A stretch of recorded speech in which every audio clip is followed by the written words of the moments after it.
D&D, and it's become popular with children anywhere from grammar school on up. Not so with a lot of adults who think it's been connected to a number of suicides and murders. The idea of the game, which is played by highly imaginative and intelligent kids, is to assume the role of one of the characters.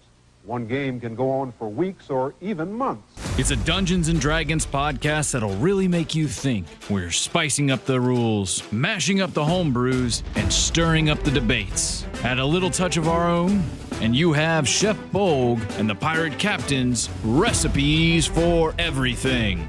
With your host, the Pirate Captain. It's not because I took on an entire ship by myself and walked away unscathed just off good looks alone. Chef Bolg.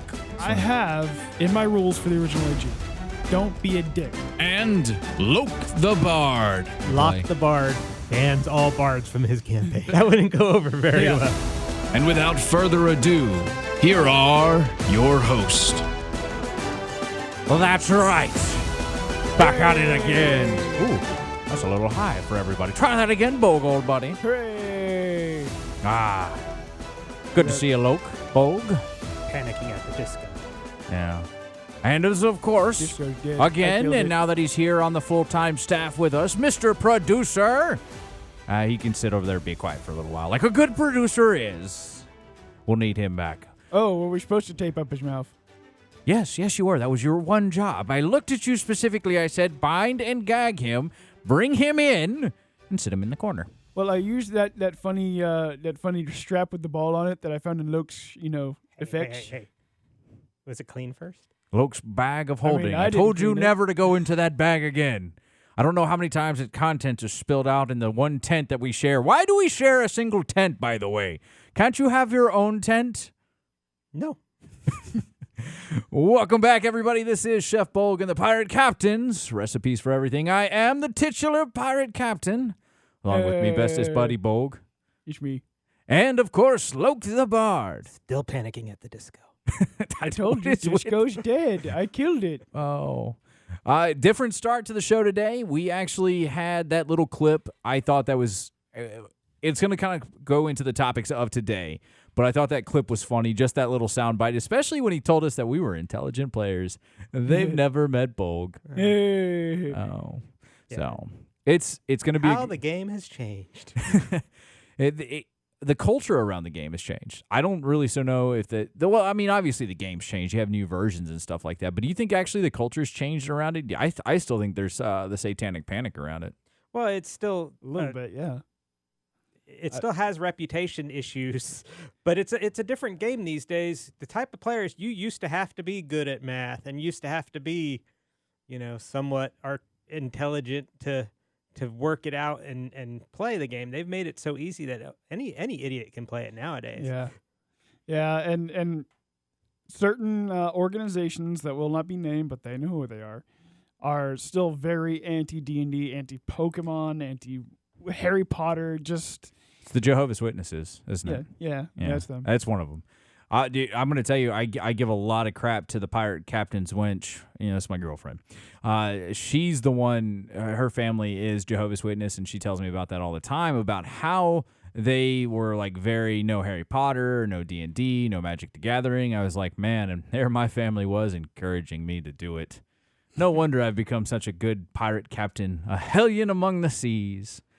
Yeah. Well, that's what we're going to be talking about today. I want to make sure that we are throwing it out to you guys. Make sure you go follow us on Facebook. All right, it's Chef Bolg and Pirate Captain's Recipes for Everything on Facebook. You'll find us there. If you want to email us about a topic you want to talk about, you want to hear us talk about gripes, bitches, complaints, or just love letters to Loke, then bolgandpc@gmail.com. We are working on the website, the YouTube channel as well. It's always going to be updated with current content. Bolg has Bolg Plays, where you can go hang out with him in whatever channel he's streaming on. Twitch mainly, and lately the last one was Hitman. I think upcoming next is Cyberpunk, so that'll be fun. Yeah, that'll be good. There's all sorts of stuff that we're going to be doing. We're working on the website as we speak. In the middle of this, the producer, we didn't tie up his arms. Mr. Producer's back again. Whenever he decides he wants to chime in with a little bit of a topic, we're going to let him talk. But he's working on the website currently as we speak. Good job there, Mr. Producer. And that'll be that. There is not really any hors d'oeuvres for this segment. There's not enough new that we thought we'd want to share out with you guys. When it's something that we think is beneficial to you as a listener, we'll have a hors d'oeuvre segment that we give you guys a bit of information. With that being said, it's time to get into the Satanic Panic. The game that has... Yeah. Actually, before we get into the Satanic Panic, I want to play this commercial. It's a different commercial. What we were listening to at the beginning of this episode was actually a 60-minute special that Mr. Producer had found from way beyond back in the day. Like, I want to say it was like the 85 or something like that. It was like after a string of suicides that they were blaming the D&D because kids were playing D&D and they just left they left all their stuff out. And they're like, oh, well, this is the reason for it. And we'll have... Absolutely not just, lazy teens not putting their crap away. And coincidentally, that 60-minute thing came out right about the same time as the movie Mazes and Monsters. Mm-hmm. Like Hollywood or somebody may have, Look, you'll know better than the two of us. But all I'm saying is if you really go watch it, we'll definitely have that link up out there for you guys to kind of go find it on YouTube.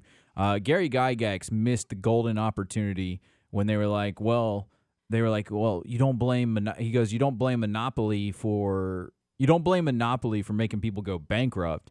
And they go, well, they're not role playing in Monopoly. It goes, and his response to that should have been, well, are you a real banker? Then no. All right, so real estate mogul. Exactly. So he missed that. But what I want to do is I want to talk about this game has become so embedded in pop culture recently. Like, it wasn't a big thing. I mean, honestly, think about it. About 5-6 years ago, 2016, we're going to date this episode. Think about that. When was the last time we truly, or were we really seeing D&D in pop culture? Well, like we've touched on previous episodes, things like, the old Airheads movie, in the mid-'90s, where it's the first thing to prove somebody was not always cool was to admit that they played D&D. Yeah. And the Nightmare on Elm Street and the Wizard Master kid. Yeah, the Wizard Master kid is the geekiest, nerdiest, you don't want to be this guy kind of character. And in that movie, they made him like, oh, he's so strong, he's able to zap, Freddy, and then he just goes down like a total bitch. Yeah, and squealing. Freddy's like, sorry, kid, I don't believe in fairy tales. Yeah. Like, those are for babies type, situation. Yet there are guys out there that are still picking fantasy football teams. Yeah. Yeah. There's no way I feel attacked. The world has changed. Oh. It's a different environment. And, the Mazes and Monsters movie was terrible. Yeah. One of the biggest stars in the world, Tom Hanks, was in that movie. I mean, that was a little bit before he was one of the biggest stars in the world. That was right around the time Big and this stuff had come out, so he should have been he was rising, but he wasn't rising, but he wasn't writing his own. He was big enough that people could ignore that dud. Yeah. All right. Yeah. But still, the fact that this was the popular culture believed the situation enough that Hollywood was going to invest the kind of money to get big star actor movies, well-produced, type things out onto the market that included this kind of ridiculous. Yeah. Yeah, and even into the 2000s where we got the Jeremy Irons and Thora Birch and that kind of vehicle movie, it was not great. Yeah. But it was Dungeons and Dragons. It wasn't Mazes and Monsters. It was Dungeons and Dragons. Right. So we're starting to see more acceptance as the years goes on. Right. There's really good. There's what do you call those? They're not main movies. Honestly, don't even think they made it into they're definitely low budget films. Like one of them we were talking about during lunch. Was the one with Peter Dinklage on Amazon, and it's Knights of Badassdom. Knights of Badassdom, yeah. Man, that's a good one. Like honestly, and I said this about when Ghostbusters came out, the new one. I was like, you want to know why this movie's going to do so well? It's not because of the nostalgia; it's because they did less with more, like they did in the original Ghostbusters movies. Mm-hmm. Think about it: when you saw Star Wars, A New Hope, and Empire Strikes Back and Return of the Jedi. In A New Hope, do you know how they made the Death Star explosions and everything go off like that? Fireworks. They would drive by in a pickup truck and shoot a model with a BB gun. Yep. And that's what it is. So that less with more. So these movies, these D&D movies, they did that. They did less with more, and it came out really good. Like I said, there's that one on Amazon that we reference all the time where the guy makes his coworkers the entire day. What do? They're creating new sheets for this one character that he keeps coming back with. And that's the idea of it.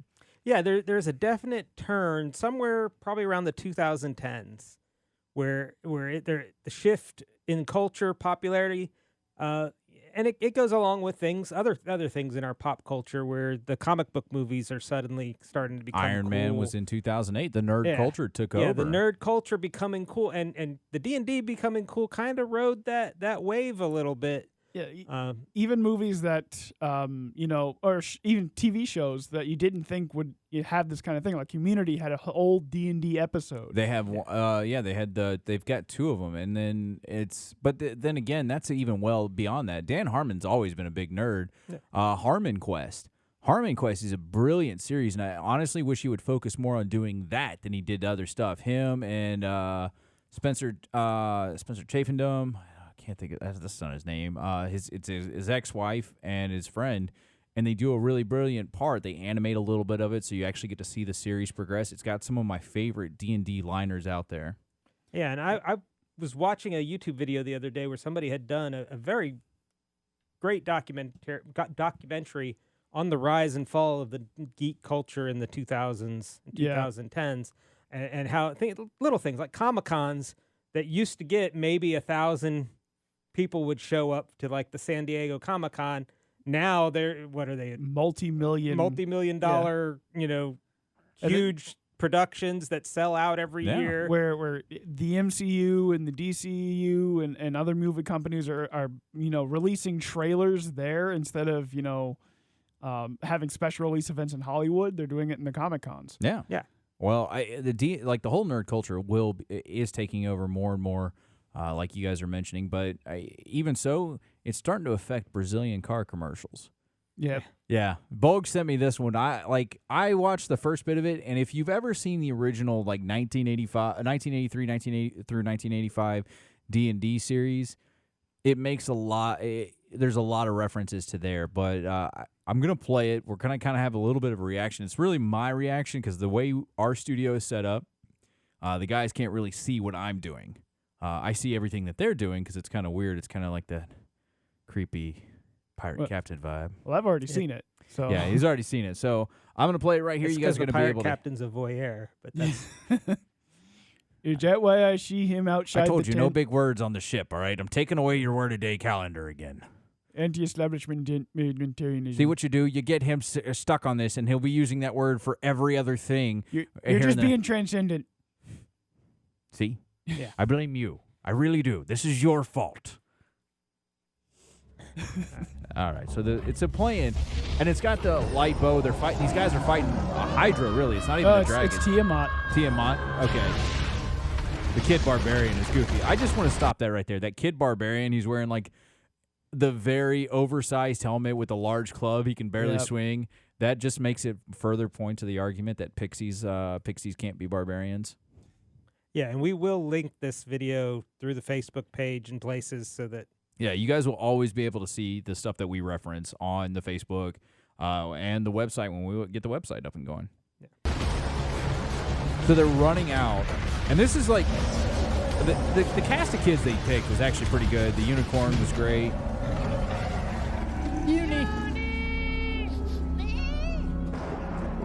She's hot. I just want to stop that right there. I think that's the druid. She's hot. Yeah. She's not a kid, though. I hope not. If she is, then she's not hot, and this is very weird. And it's weird of you for thinking I said that.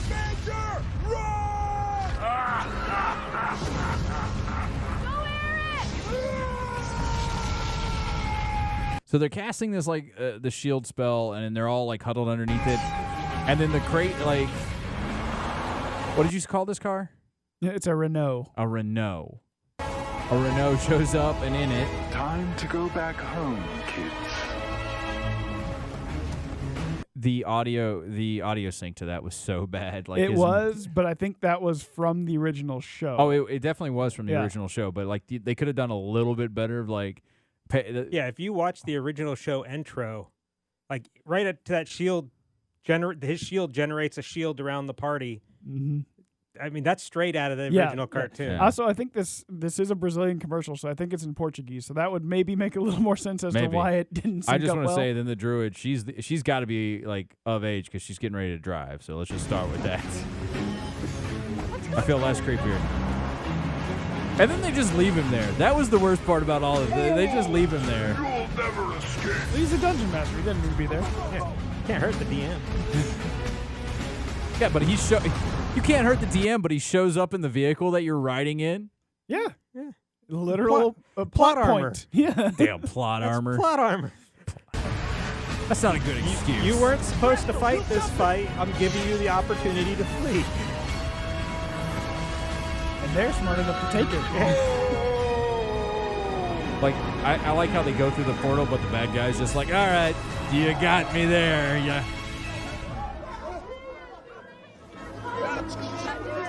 And they just happen to find like an empty carnival. Well, Where's they your- left. That's how they get there in the cartoon. Yeah, they went on a Dungeons and It's Dragons a Dungeons ride. and Dragons ride in the carnival that takes them through the portal. But it was like an empty carnival that they just drove a vehicle through. Do you not see what I'm saying? Like, I'm trying to pick the plot points of the commercial right now. I'm It's like, after hours. This is bull. All right, I can't believe you would drive it. And then the cop is obviously the back. Like, this is.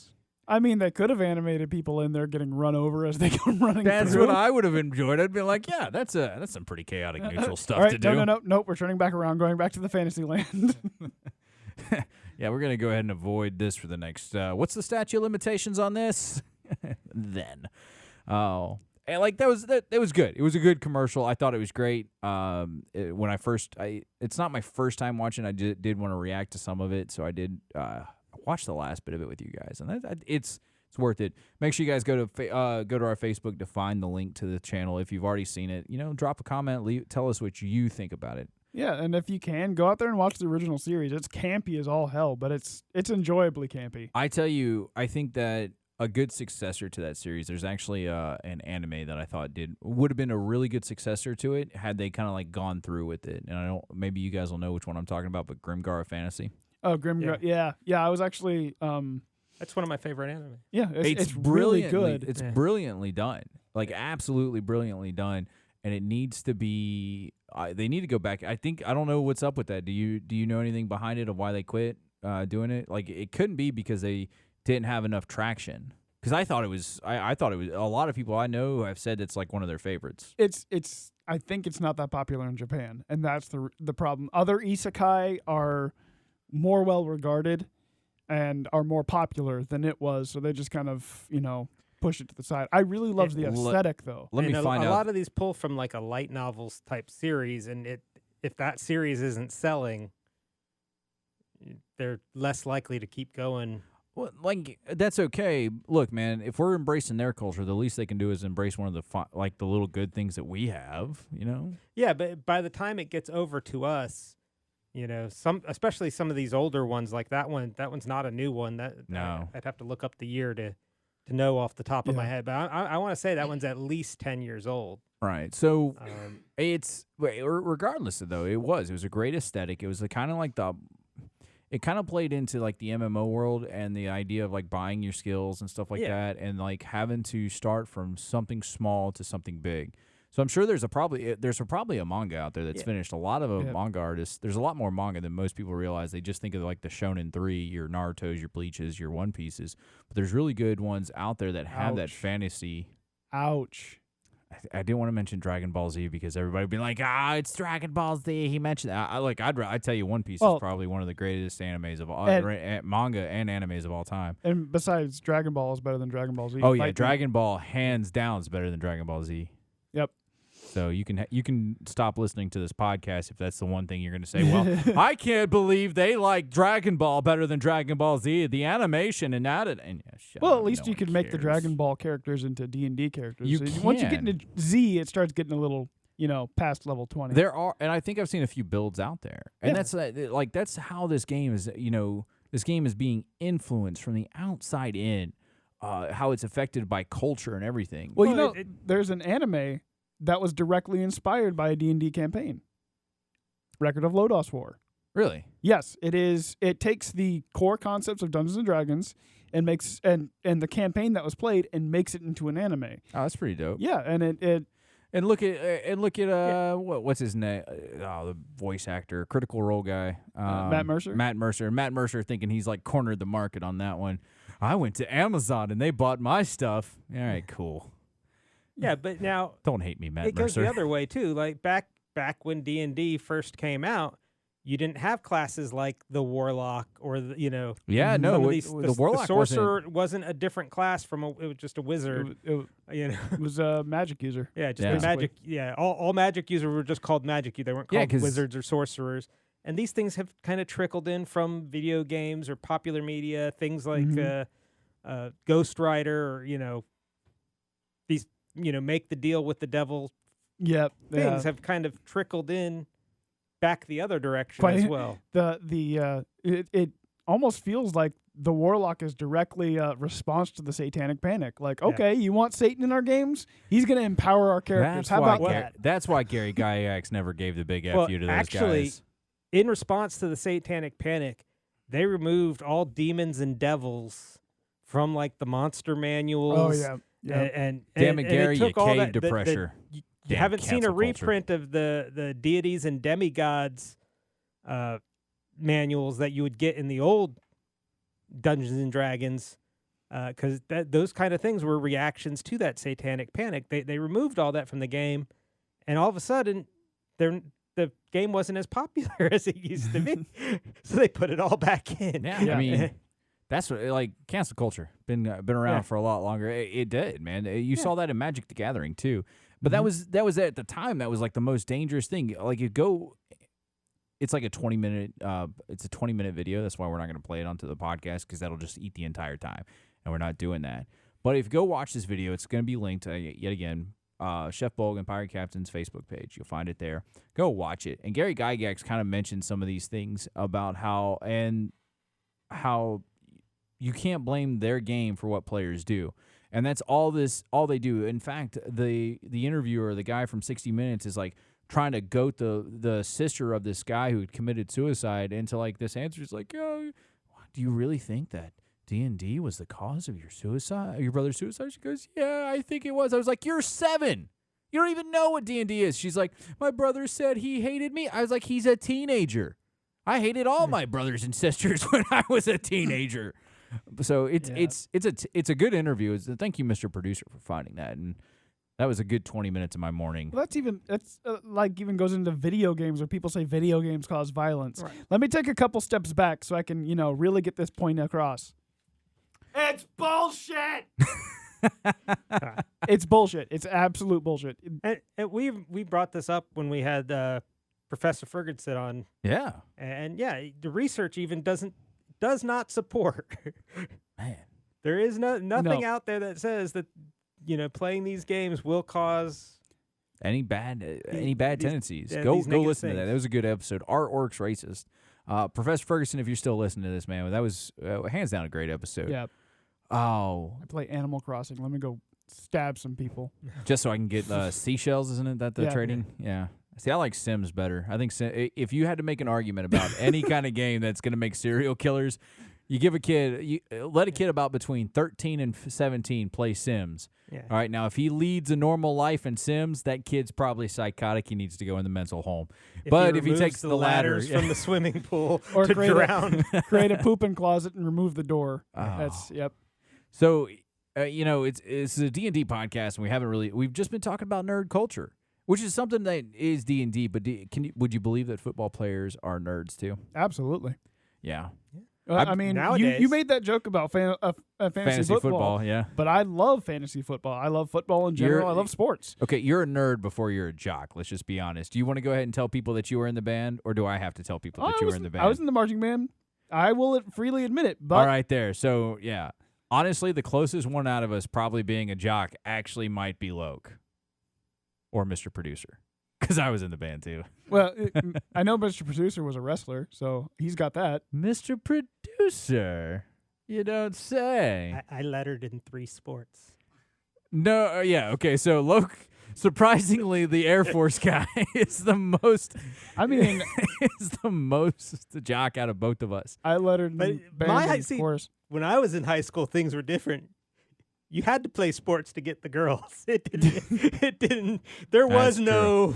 That's true. You didn't have to be as charismatic as I am. Yeah. That was that's why I play a But swashbuckler. I challenge anybody to say that my high school band was not athletic. I challenge anybody. High school marching is actually a very extensive, but it's not a sport. No one's out there going, well, you're seeing here at the in Olympics. Japan it is. We're seeing here at the Olympics right now, we've got 3 marching bands out there going for the gold. You're And not seeing that. not right now, but it could be eventually. Japan has made it into a sport. Those dudes. So is Korea and China, all right? At that point, I'm just going to make that argument. And they're really damn good at it too. I'm not gonna lie. Oh, don't try and appease to the Chinese overlords. All righty. So anyway, football players. Football players are playing it. We've mentioned it in past that we talked about how different people have played the game. You had those prisoners that were playing with a deck of cards. Mhm. But over in Cleveland, the Cleveland Browns play. They actually play. Johnny Stanton, the defensive end, Myles Garrett, the offensive lineman, Wyatt Teller. And I'm only calling out these positions because there's going to be idiots out there like me that are like, who the hell are these fullback jabronis? Johnny Stanton, defensive end Myles Garrett, and offensive lineman Wyatt Teller. Oh, I read that. Oh, you're right. I read that backwards. My bad. See, that's why, because I'm the idiot. They get together for a D&D campaign, which is not new to the trio. They've played the game together numerous times. This is, however, a little differently. Joined by professional streamer Abria Iyengar and comedian Ife Nwadadi. Yeah. The 3 rounds players. We're sorry for butchering those names. Yeah, absolutely. Don't hate me. They began a campaign inside Tabletop Board Game Cafe in Cleveland with Brandon Tharp serving as the dungeon master for the evening. So they've actually got a pretty well stream of players, unknown to me because I'm a jabron, but known to most of these guys. We had such great actors. Everybody was in character and everybody was having fun. It was awesome, Teller said. Fans watched the NFL meet RPG and D&D merge with their favorite Browns players. So this was how long ago was this? 2022. Yeah, just a few days ago. So there's another story that I had that other players. It's actually really common inside the NFL to actually play these games. Actually, I use it as a training tool. I actually take a D20 with me sometimes when I do stuff for the Army, and I use the kind of the role playing of the canon and stuff like that to help us work through certain problems. So if we're coming up and we're doing, let's say it's, I'm trying to think of how to rephrase this. So we're working on, we're operating the howitzer itself, and something goes wrong. All right, so now I have the guys roll through to kind of figure out, what happens in this, and your success rates. It's based off 1 to 10. It's 1 to 10 is a fail, 11 to 20 is the pass. All right, so you kind of have more chance to fail, but it allows the guys to work through it. So I can see where things like this have now started to infect people who probably were picking on kids. I'm not saying that any of these guys were picking on kids, but now they're actually finding the fun, and they're probably using it to make them better players. Well, with my own kids just recently graduated high school. Date myself as the old man of the group here. My kids, when they went through high school, it was a much different culture. The Pokemon generation and the role playing game generation in the high schools today are the more quote unquote cool kids. People understand now more that all the Hollywood big star actors are the drama geeks from the high schools just grown up. All the big rock stars are the band geeks grown up. One of the most electrifying men in sports entertainment, Dwayne "The Rock" Johnson, plays Dungeons and Dragons. Yeah, which is really surprising because he hates Vin Diesel, and Vin Diesel's also a big one that loves Dungeons and Dragons. Did you know that D&D made it on the Sports Illustrated? It was a daily cover story. Oh, really? Yeah. So this is the story I was. Sports Illustrated? Yeah. They do when I buy it. Tuesday. This is a story from back in December. I've been sitting on this one for a while. This is a story I mentioned earlier. Sports Illustrated. Alex Pruitt writes about one of the unique ways some NFL players try to unwind. So they're using it actually as a way they're using it as a way to Unwind. to unwind. I was trying to find like a better way to put it, but it's a stress relief. Honestly, man, how many times have we gone in and had like a bad day, and like you play D&D and your problems go away because you pound the face of that little barbarian fairy just a little bit harder. Escapism. Some people do drugs to get away from the problems of their lives. Some people play D&D. Yeah, that's great. Let's just call all the players at D&D, junkies. Yeah. Well, I mean, how often, you've deployed overseas where you're in high stress situations. How often in your downtime, in your off hours, did you want to pretend to be somewhere else? So this is actually the story that I have is actually like a precursor. So the one that I'm looking at right now is the before story of the one that we got from Mr. Producer. This actually tells him. So I'm looking at it right now. Those football players. Can you believe that Garrett is a half-elf rogue assassin named Garrett? Garrett the Grey. Apparently, he was like trying to nod to both Gandalf and Will, but I like Garrett the Grey. Look, these guys may not be creative, but I respect them for trying to play. Yeah. Cleveland guard Wyatt Teller was also inspired by J.R.R. Tolkien in creating Flapper, a lumbering half-orc berserker barbarian.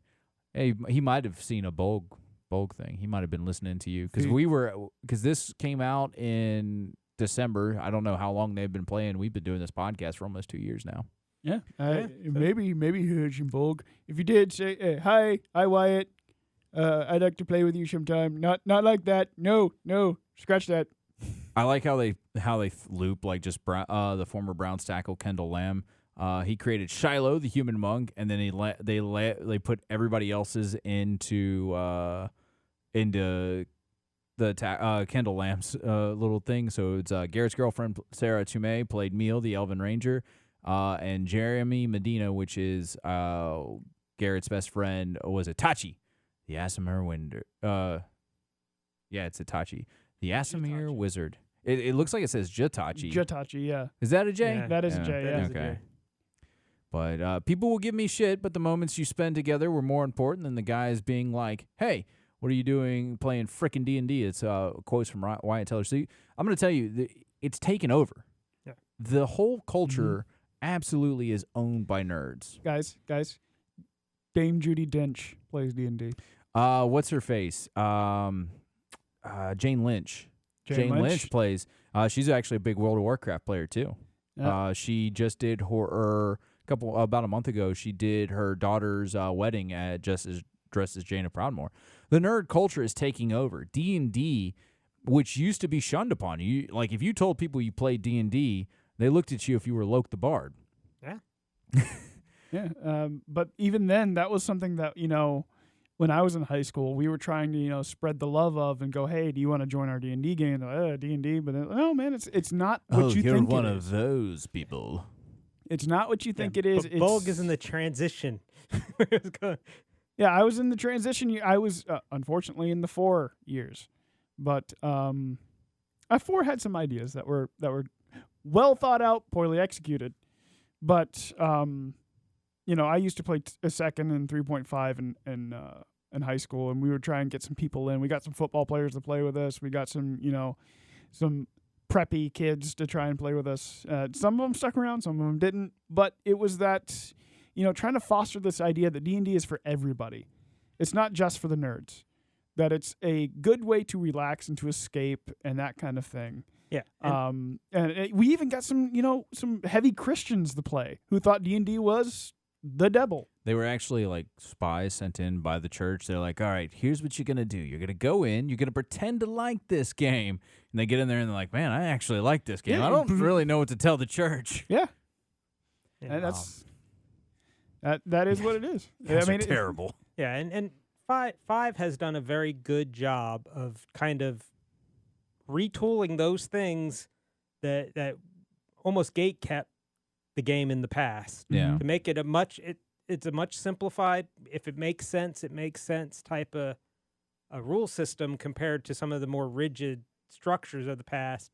Now some of us old schoolers sometimes miss some of the options and difficulties and challenges from the old school stuff. Skills and powers. That's 100%. The one thing you cannot argue on it, it has opened it up to a much broader audience. Yeah. I honestly miss the challenge. It's a big reason why I play World of Warcraft Classic. It's just because it's tougher. And sometimes that challenge is good. Like, sometimes you need that. But being open, now we're seeing an emergence. We're seeing more and more players. There shouldn't be an excuse out there anymore of, well, why I can't find a group to play with. I was watching this video out there on this guy. They're beta testing this new thing that'll actually help you find groups to play with. Yeah, I actually just watched a video that they're putting it up on a like a Kickstarter thing as well to get the funding. It is an app. You put in, I'm a player with this kind of experience, looking for a group in this kind of area, either in person or online. It's checkboxes like, are you looking for online or in person or both or either? And it's like 5-6 questions that it asks, and it goes out and it searches all the different various Discord and Facebook and meetups and all these other disparate apps, gathers all that information, says, hey, here's a group that you might be interested in. And that's even like on Facebook. I see posts all the time, hey, looking for group, or hey, I have a group, I'm looking for more players. And like it's becoming multinational, these groups. People who like are in Australia are playing with people who are in Ireland, who are playing with people in Iran, who are playing with people in the U.S. Yeah. Just because it has this broad spectrum now of being able to play the game over online is something that when we were coming up and playing, didn't have. We'd have to find the groups locally. We didn't have the apps to look up, where to find. You'd be like, hey, you play Magic Gathering, play Dungeons and Dragons? And we've seen a bevy of help. You have Roll20. Roll20 is amazing to help players out they've already got all the implemented systems. Sometimes you have to import certain rules. You have Discord. Discord's great. It's connecting players out there. As we've modernized in technology, the access of the game is getting easier to, access. Yeah. So Fantasy Grounds and VTTRP.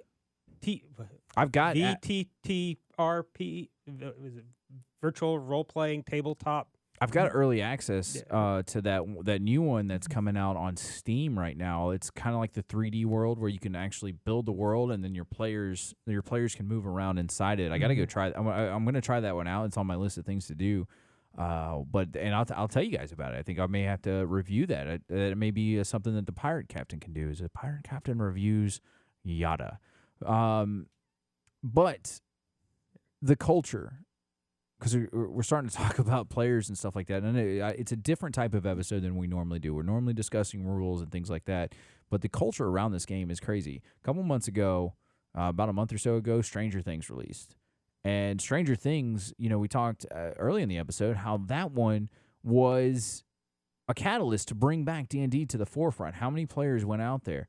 I mean, most of us who are already nerds knew that, like, Vin Diesel, who was, Fast and the Furious star, was playing. Joe Manganiello. All these guys were doing this already, but nobody knew. I remember when Stranger Things came out, all the articles, here are some celebrities that you didn't know were playing D&D. And you're like, yeah, I did.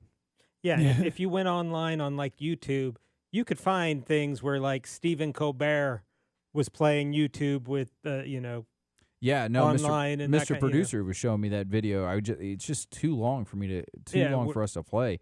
But look, they're back on Amazon. They're selling the Stranger Things version of D&D, so you can play it just like there. Starter set, yeah. Yeah, they took the starter set and basically repackaged it with images and pictures from the Stranger Things. Basically, what they did with the Rick and Morty box set. Oh yeah. That's a 5e sheet if I've ever seen one. I can see that from here. Yep. There's not enough boxes on it for it to not be 5e. Yeah. So they took the basic stuff and said, hey, you're fans of this show. You saw them playing D&D on the show. You want to get into it? Here's a way to start. Right. And they've opened the door. Mm-hmm. And those who watch the Stranger Things show know that each season they're basically fighting a classic D&D bad guy Yeah. You know? Yeah. Now, have you guys seen it yet? I haven't seen it yet. I'm not caught up with the latest season. I have started it, but I have not finished it yet. Yo, we are so behind. For a D&D podcast to not watch like a show that's heavily based on D&D, it's July. Yeah. It's July, guys. Why have we not started talking about, why have we not finished the season? well, Shame on all of us, especially you, Loke. This live stream TV season has been phenomenal for nerd stuff between the new Star Wars, the new superhero stuff, the new Boys, the new Miss Marvel. Even like going back and rewatching some stuff because Hunter x Hunter is back, and I started a new job not too long ago, and that's been eating up a lot of my time because I'm not on a smaller shift anymore. I'm on a full 9 to 10 hour a day shift. So when I get home, I'm ready to just clock out. So I don't like want to engage my brain. I don't want to think anymore. Yeah. And some of these, require me to not just absorb everything and just sit there and veg out. Some of it requires me to be actively engaged in the show, which is something I like to do. So it's a Sunday thing. I'll watch an episode on Sunday. Yeah. Yeah. Well, and summer. It's just this summer has been jam packed, and even stuff coming out here. This July-August time frame. The new Lord of the Rings, the new Game of Thrones. I mean, it's going to be a jam-packed summer. Yeah, for the nerd culture. For the nerd culture, and like Bolg was saying, you still got your real life job and family stuff and D&D. When are you gonna put an hour to? You got to put a few hours to play D&D, and then you got to figure out when you're going to listen to your favorite D&D podcast, Chef Bolg and Pirate Captains. We play Recipes 2 games a everything. week.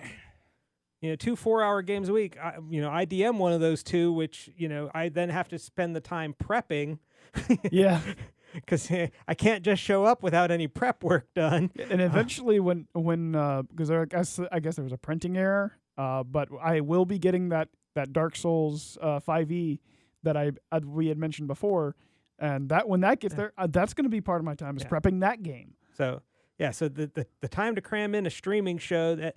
And these episodes of this new Stranger Things, they're like over an hour long each. Yep. Some of them are as long as a full-fledged movie. Yeah. So to find a place to fit those into the already busy schedule, we're a little behind. Sorry, fans. Yeah. Maybe by August we'll be caught up. I don't know. But August of 2023. Yeah. There's just so much of it coming out, and it's all based off the nerd culture. Yeah. Yeah, and like I said, D&D has come a long way. There's a new D&D movie coming out. Yeah. It's a good Use time your to be a words. fan. Yeah, it is. It is absolutely a good time to be a fan. You have things. More and more people are coming into it. So go out, find you a friend. Go find 2 friends. Actually, I've told the story in the past. I showed up to Christmas up at my family's up in Georgia. And my brother's like, I play D&D too. I was like, what? And he's like, yeah. And then my stepmom explained it to me that I guess they'd gone to a housewarming party at a friend of theirs in a neighboring state, and the kids were playing. Where do you think the kids were playing? In the basement. In the basement. Yep. Ah, man, they were really bringing it off. And so he was playing on Discord, and he didn't have any of the stuff. At that point, I went on to Amazon immediately, and I bought him the 3 books that I think every player should have: Player's Handbook, Xanthar's Guide to Everything, and Tasha's Cauldron. Bought him all 3 books, had him shipped to his house. I think I bought him the DM's manual too, just to help out. And so now, according to my dad, he's still been running games. He runs it now for his friends for his local Boy Scout troop. I've got my dad decided to get frisky late in life.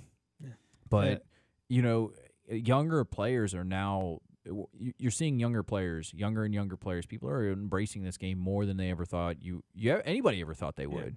And in the old days, they didn't have things like the Adventures League or League and Guild. Adventures League is League is the Wizards of the Coast sanctioned one. So League, that's the one.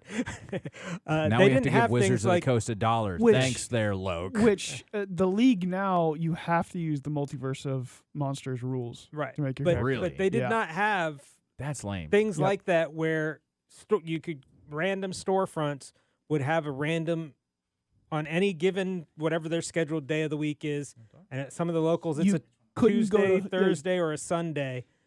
You'll have to check with your local game store to find out what day they do theirs. Yeah. But whatever day that is, every single week they have a game where anybody's welcome to come in. You sit down and you join a game, and you can play D&D for 4 hours. You come back next week, great. You don't come back 5 weeks later, great. You know what we could do now that we couldn't do 2 years ago? We can walk into Walmart. Sneeze on a kid? Well, that, yeah.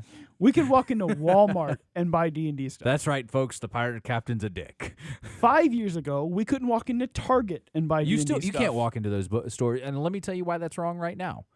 Because the game has gotten so popular, those are some of the most commonly stolen books. How many times you go to like Barnes and Nobles for the new book and you have to go talk to the guy to get it from behind the counter, and he goes in there with a lock safe. Him and another friend have to come up together. They put the keys in at the same time. They look at each other. They turn.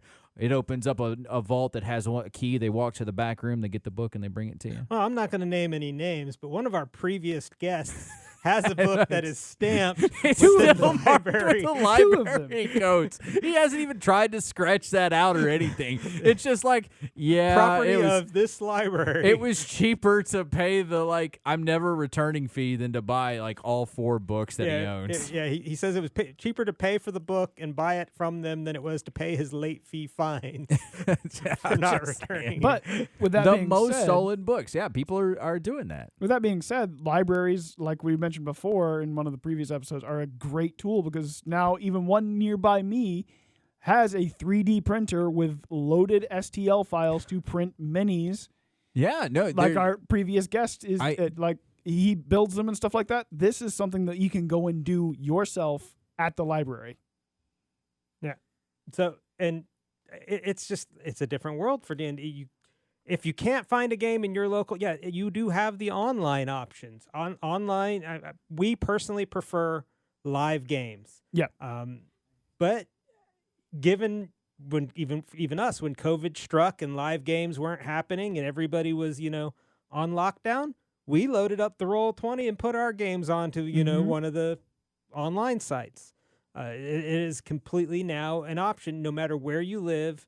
No matter if you don't have the stores that have games in your area, you have an option now. And you can still do it the old-fashioned way and load up in somebody's house and do it. That's what we do. Yeah, that's what we do. Obviously that's the preferred for us. We prefer live games in person with a close-knit group that you're, the friends you're always playing with. But there are other ways out there if you can't get that. And you go to one of these Adventure League type games. On a regular basis, you make some new friends who also play D&D, and maybe you like them enough that you'll let them in your house. Yeah, and could have a live game at your house. I mean, that's. Can you imagine letting the pirate captain into your house? Well, that's kind of what happened with us. Yeah. I mean, we all met at a game shop, but then it grew to such a scale that now we're all really good friends. We go out and do stuff together. We went out and saw Top Gun Maverick when that came out. We went and saw Sonic 2 with one of our guys' kids. Yeah, because that doesn't sound creepy at all. We got to dinner, and we've over the years of playing together have become close enough real friends, not just D&D friends. We're more like family than it really is. Yeah, but we started in a game store. We hung out together in a game store on their regular game day for D&D open tables. Yeah. So if you're just new to this culture, and we're planning a new player episode. It'll be coming up here hopefully in the next few months or so, where we actually bring in a player that's brand new to the game, and we let them ask us questions. We've got a lot of big plans coming, but if you need to find players, Mr. Producer has handed me this wonderful, wonderful list of ways to get to go. So, Mr. Producer says that if you go to the conventions map, you can go to actually the Adventures League conventions map, and it'll show you. It says that I doubt this one will be of any use to a whole lot of people because there are a lot of places that are still under COVID restrictions, so that's a big one. But you also have Facebook. We talked about that there. There's actually, you go to the Dungeons & Dragons page right there, and there are plenty of people. They actually average of 10 posts in the last 2 weeks, so you got that. Facebook groups, Meetup, Wizards has a store and event locator. There's plenty of there's plenty of good spots. Reddit, you can do that as well. Yeah. Yep. There's tons of ways to get, even just like posting on Facebook in your friends page may reveal some friends you didn't know played. Yeah. I have friends that in college I didn't know they played, and now I do. No. It's wild that, like I said, the whole thing about this episode was culture. It's absolutely culture, and we end up we still talking in like, how can we help the players? God, you guys get me off topic so easily. Well, and these days, with things like conventions are so popular that you get some small town conventions out there that are they aren't the San Diego Comic-Con with big Hollywood studios. Yeah, we just had William on last month that he was in there. We met him through the Largo PlayCon. Yeah, back in April. And they had a D&D room. We didn't take advantage of it, but it was there if we wanted to. Yeah, they had it set up for tabletop games and where you pickup games, basically, like what the basketball players would say, where just random players come in and look. Necronomicon coming up here in I want to say November is they have a dedicated D&D room that's open all night. You can game all night. That's exactly what I want to do, is be stuck in with a bunch of big sweaty people that are just like, we're here to play D&D all night. Well, you put on 8 pots of coffee, get through the night, go into the conventions the next day, and then go and pass out for the rest of the weekend. So, oh man, that's how I used to go hang out at MegaCon. But you've got moments like this, like all sorts of stuff that you have these ways to find players. If you're let's say you're a celebrity player, you want to know what local celebrities. This podcast takes place in the Tampa St. Pete area. We're just going to leave it vague like that. In this area, we have more rock stars, wrestlers, and just big names that are in this, what in radio is called a market. In this market alone, and it goes all the way down to Sarasota, is considered part of our market. These big names, they go to these things. Chris Jericho, big wrestler. I don't think he plays D&D, but I know that he frequents a lot of like the different conventions and concerts and stuff around here. So you never know who you're going to meet at these conventions. You might even meet one of their kids who are there to play. So if you're a big celebrity person, that's a way to do it. You might meet Luke the Bard. You might meet Bolg. You'll probably never meet the pirate captain. He's a piratical type. He can't really be on the line too long. I think Chris Jericho, was he one of the ones that was at the horror convention back in May? There was a horror convention that had a D&D table. I know this. I can't remember what it was called. I think it was in Ocala. And I think he was there. Because I think it was him, Corey Taylor, Ice Nine, the guy from Ice Nine Kill. I can't remember his name. There's a lot of them there. So and you'll find that they'll a lot of these people actually do a lot of nerdy stuff. They will actually be playing the game. I don't know how many times I've gone in there and seen like some big name, even play testers and stuff. Like I've ran into a couple of big streamers that have played the game. We're actually working on getting a big time streamer. I want to say he's got a big following. It's not like, you're not talking like Critical Role level, but he's got a pretty decent following. I'm working on getting him in here with our other guests that we mentioned. So there's a lot of these guys that you'll meet out there, and they're going to help you, and you're going to enjoy the game. This community is growing. If you think about where Critical Role, honestly, if I could attribute anything right now to the success of D&D in pop culture, honestly, and I hate to do this, I have to give it to Critical Role. Critical Role did help a lot. Massive. People, because you have very good actors playing a game that they enjoy, so they're already getting to be more in character than they already were, and it's created such a, you can go out there. When I first heard about Critical Role, a friend of ours was telling us about it, and he's like, I've been listening for like almost 2 years straight, and I'm still not even caught up because the episodes are quite long. Mm-hmm. I recommend skipping the first few seasons because they have really bad audio quality issues.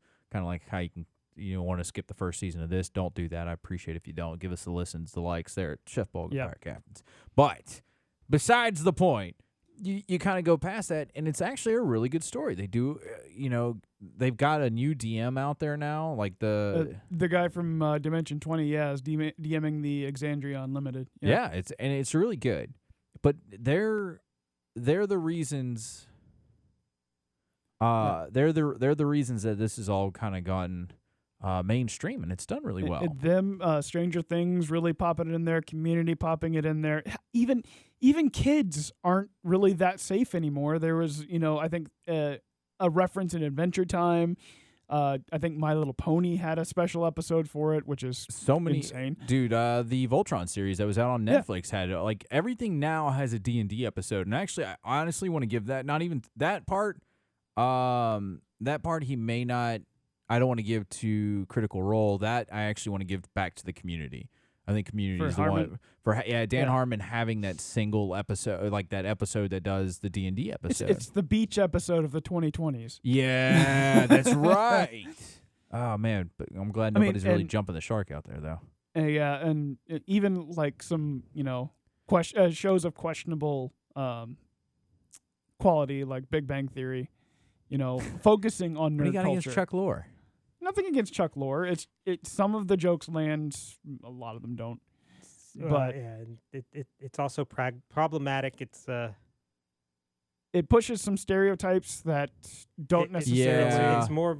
It actually makes people think laughing at nerds than with nerds. Yeah, it makes people think that Will Wheaton's a nice guy.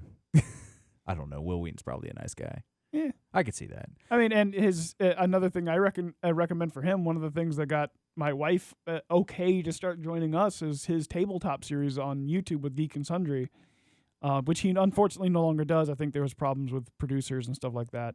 But Geek and Sundry is co-founded by. Hard, isn't that right, Mr. Producer? Yeah. He's not even here. He finally ran off. He wisened up. Door. But Geek and Sundry is co-owned by Felicia Day. Yeah, who's a big nerd, and a lot of the nerd people, you expect them to be the D&D types, but sometimes, you've got to look at the other people like Stephen Colbert. Yes, he's a big nerd, but he's more of a Tolkien nerd, but he plays D&D nearly every weekend. And then you've got... We've mentioned the Vin Diesels. Vin Diesel has online where he's playing D&D games on YouTube. Yep. Terry Crews has joined Celebrity D&D. What's his name? The guy who played Sam in Game of Thrones and now plays because of that. Charlie Cox, Deborah Ann Vole. Pretty much the whole Daredevil cast plays now. The hot redhead from True Blood. That's Deborah Ann Vole. Yeah. Yeah, her. Yeah, and who was it? What else? There was... She DMs a bunch of games. Yeah, she does. Matthew Lillard not only plays D&D, he has a D&D company that now works directly with the Wizards of the Coast to release special editions of stuff and like some really nice stuff. Beetle and Bards. They release a lot of good stuff for new books. Yeah. And really the whole pop culture angle of D&D is so different from when we were, coming up, and even in high school when Magic was starting to blow up, it was completely removed from the D&D community, but there was a lot of crossover. Like I played it. Now you've got sets like that released last month, like Baldur's Gate Commander. I was so happy to get a Tasha card. Yeah, that would unheard of. Also, now that Wizards owns both D&D and Magic, that makes it easier. Yeah, it's much easier to get those and they're all under the Hasbro banner. So you've got the My Little Pony D&D stuff and dice sets from other Hasbro properties. Like, can you imagine a D&D battleship? Yeah, that could happen. Yeah, that could happen now. But I think nowadays D&D is as approachable as it's going to be, and as popular as it probably has been, definitely.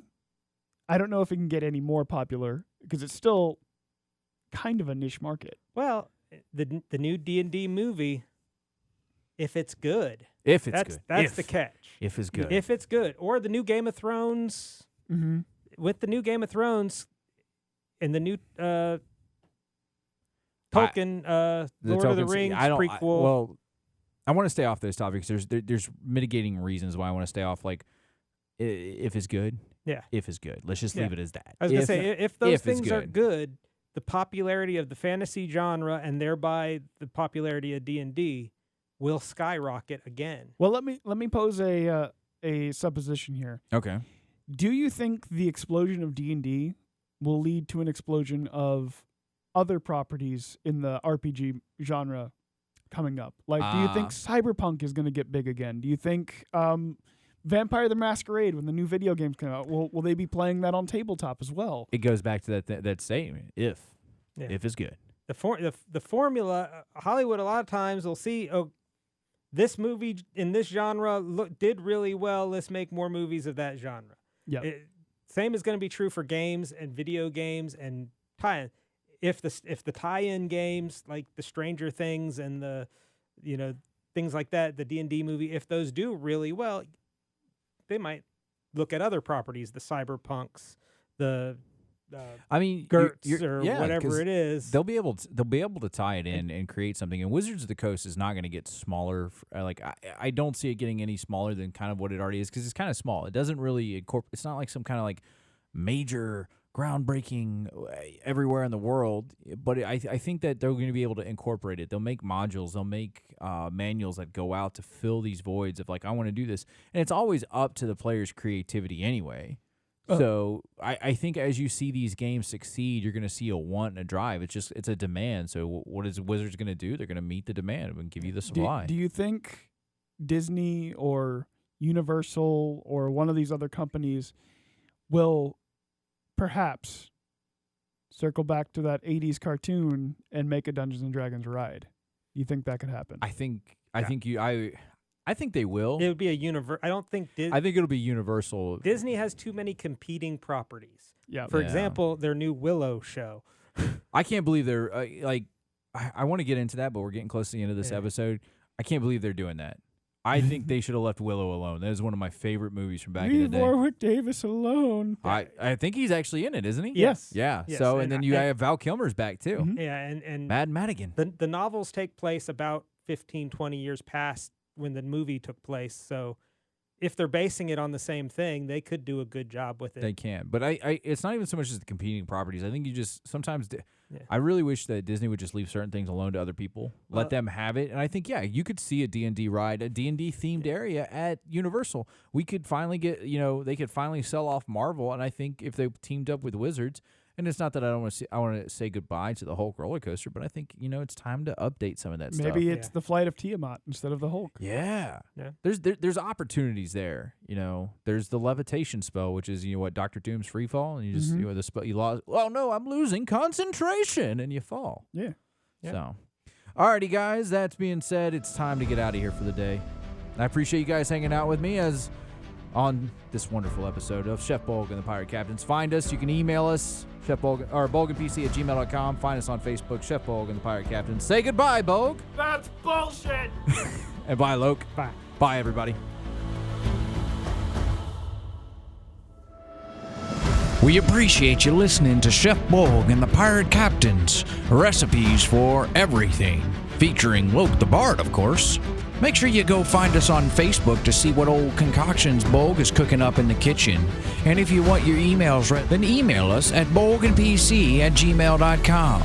And as always, happy adventures. Yeah!